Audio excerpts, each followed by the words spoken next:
Bonjour à tous, aujourd'hui dans les films du non-sens, votre majesté, des blagues bien grasses, des acteurs qui surjouent beaucoup trop, un scénario qui n'a aucun sens, allez, c'est parti! Que ce salaud soit fendu! Elles ont été grandement exagérées, ces allégations. Ce n'était pas autre chose qu'un peu de plotage suivi de brefs moments de pénétration. Voilà, ça va être ce genre d'humour pendant 1h30. Donc on y découvre notre héros Fastidius et son fidèle serviteur Court du Nez, qui ont échoué dans leur quête de faire la paix avec les nains, et retournent au château faire leur rapport au roi. Père, ils ont envoyé une belle femme pour me distraire. Je me suis retrouvé sans défense. Ne discute pas avec moi, Fastidius. Fabulus, ton frère, sera bientôt revenu de sa quête. Maintenant, je te prie d'aller te baigner et de te laver. C'était nul. Ouais, qu'on en finisse, faut que j'aille tourner dans Game of Thrones, moi.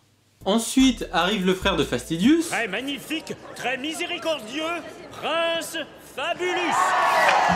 Donc Fabulus est de retour victorieux après avoir vaincu le cyclope d'un sorcier saurien et d'avoir sauvé une jeune femme prisonnière d'une tour, avec qui il compte se marier immédiatement. Je vous présente ma future épousée, Belladone.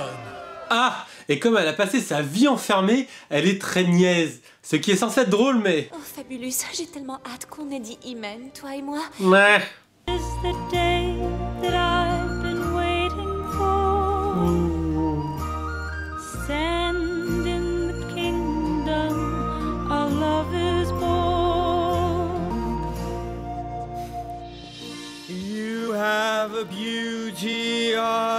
Mais ta gueule, t'es en train de tout gâcher! Pendant ce temps...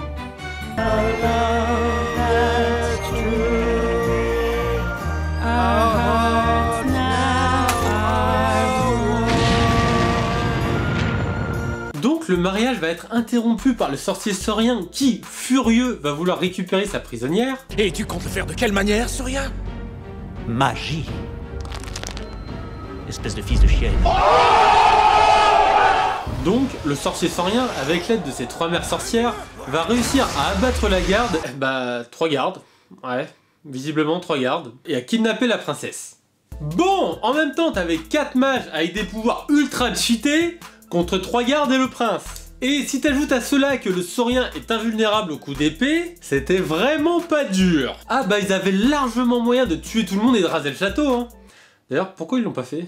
Donc suite à ça, Fabulus va décider d'aller chercher sa promise, et Fastidius va l'accompagner. Bah parce qu'il a pas le choix surtout. Le choix t'appartient. Tu fais le voyage avec ton frère et l'élite des chevaliers, ou tu feras face au bannissement de mon royaume. Nos héros partent donc en direction du sage mage, un voyant censé les guider dans leur quête. Nous sommes venus chercher conseil. Je vous en prie, des baisers, donnez-moi des baisers. Il est dégueulasse. Quel voyage est long et tordu et sensible sous la main. Jusqu'où doit aller un homme pour découvrir la profondeur de son extase? Vous voulez que nous tordions ce qui est long avec nos mains sensibles, hein? Ce qu'il veut, c'est qu'on le masturbe. Attraper l'extrémité et tordez. Alors, à savoir qu'à ce moment-là d'histoire, le sage mage avait déjà balancé l'info, comme quoi que s'il voulait vaincre le saurien, il leur faudrait trouver l'épée de la licorne cachée dans un labyrinthe, et leur a fourni la boussole qui va avec. Donc, ce qu'ils vont faire ensuite est totalement libre et consenti. Si c'est pour la quête, nous ferons ce qui doit être fait. Je vais me charger du bout, caresse-lui les couilles. Et maintenant je vais vous enculer. Ah, bah si c'est pour la quête alors... Pendant ce temps, Court du Nez va découvrir que le nain du groupe est en fait un traître. Noir maître, c'est moi, Julie. Puis ils vont se rendre compte qu'absolument tous leurs soldats sont des traîtres. Tuez-moi ça! Ils vont réussir à s'enfuir en diligence, mais seront poursuivis par des putains de samouraïs qu'ils réussiront à semer pour tomber dans un piège qui leur sera tendu par des femmes nues. La seule chose que ces nichons vont piéger, c'est mon jet brûlant. Amuse-toi de frotter le ruban. Sbire du puissant Martétine qui les fera combattre contre un gladiateur héros gay. Tout ceci n'a plus aucun putain de sens. Et on n'est qu'à la moitié. Fabulus va réussir à vaincre le gladiateur, mais Martétine plonge sa main dans de la soupe pour invoquer une hydre.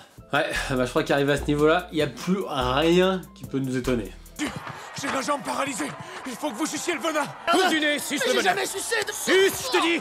Ensuite, la personne masquée va se révéler être Nathalie Portman en femme ninja qui va couper 4 têtes de l'hydre avant de tuer Martétine et de s'enfuir avec nos 2 héros. Eh bien, Isabelle, mon frère et moi verrons à ce que vous ne rencontriez aucun danger au cours de votre voyage. Avec nos gros muscles, nous vous protégerons. Ouais, on va vous protéger, sauf s'il y a du danger, j'ai peur du danger. Puis, après avoir vu Isabelle dénudée, Fastidius va en tomber amoureux. Elle n'a rien à voir avec nos petites demeurites caméristes qui me laissent les prendre par derrière. Cette femme m'a fâché. Ensuite, Isabelle va dérober la boussole et s'enfuir. Fabulus et Fastidius vont aller en ville pour la retrouver, mais vont se disputer en chemin et se séparer. Fastidius va tomber sur son ancienne garde et se faire capturer. Fastidius, de son côté, va retrouver Isabelle et ils vont se rendre compte qu'ils ont la même quête depuis le début. Nous sauverons ton bien-aimé frère, vengerons ma famille et détruirons Saurien une bonne fois pour toutes. Cette femme est démente. On n'a pas pu le découvrir avant, hein? On va éviter que l'autre se fasse capturer. Enfin, bref, ils vont aller ensemble au labyrinthe et se retrouver face à un mec déguisé en Minotaure. Je suis une licorne. Fastidius, à force de fuir, va tomber sur l'épée de la licorne. Quant à Courdunet, de son côté, il va être poursuivi par le Minotaure qui va chercher à le... Mais Isabelle va réussir à calmer le Minotaure en lui jouant une berceuse. Putain, j'en ai marre! Isabelle, elle a un arc et une épée depuis le début. Pourquoi elle s'en sert pas? Et d'où elle sort son instrument? Fastidius, de son côté, va revenir avec l'épée et abattre le Minotaure. Bah enfin quelqu'un qui agit normalement! Vous avez vu ça? Je suis revenu sur mes pas pour vous, je vous ai sauvé. Quoi, tu voulais nous abandonner? Non, bien sûr que non. Ouais... Donc nos compagnons vont partir vers la tour. Bon, c'est un petit peu dégueu, mais c'est drôle quand même. Ouais, parce qu'il a pas réussi à lui couper une corne. Non, et puis avec ce genre de trophée, tu te dis qu'il a peur de rien et qu'il en a une bonne grosse paire. Donc, Fastidius et sa troupe se dirigent vers la tour du Saurien. Fabulus, quant à lui, tente de négocier avec ses ravisseurs. Rappelle-toi quand on pissait ensemble et qu'on se touchait le pouls. Tu te souviens? Regarde-moi, Bourmont. Donc pour info, Fabulus se trouve au-dessus d'un instrument de torture que l'on appelle la chaise de Judas. Instrument de torture utilisé au Moyen-Âge, elle ressemble à une grosse pointe en fer sur laquelle on y descend la victime pour lui perforer l'unus. C'était l'instant culturel. Donc, pendant que les sorcières lancent un sort d'excitation, Fabulus et sa bande arrivent à sauver Fastidius et partent combattre le Saurien. Prépare-toi à te faire défoncer le cul par les poings de 2 frères. Ouh, ça va faire mal. Vous arrivez trop tard. La fourration a commencé. Ah bah non. Ah moi si la fourration a commencé, j'en veux plus. Hein. Ah non. Donc pendant que le Saurien va continuer la fourration, Isabelle va s'occuper des 3 sorcières, Fastidius et Courdunet vont s'occuper du nain, et Fabulus de son ancien compagnon d'armes. Je t'aimais en homme qui aime l'autre homme. On bat les couilles, frère. Donc tout le monde bat son adversaire, Fabulus va aller libérer la princesse. Vite, dépêchons-nous. Non, ne suce pas ça, c'est mort. Puis Fabulus va prendre le Saurien à revers et le vaincre. De l'épée de la licorne. C'est impossible. Oh merde, j'ai plein de pouvoirs ultra cheatés, mais comme tu as l'épée et que tu es le héros, je vais te laisser me vaincre. Non! Puis après ça, ils vont pouvoir rentrer au palais en héros. Prochaine.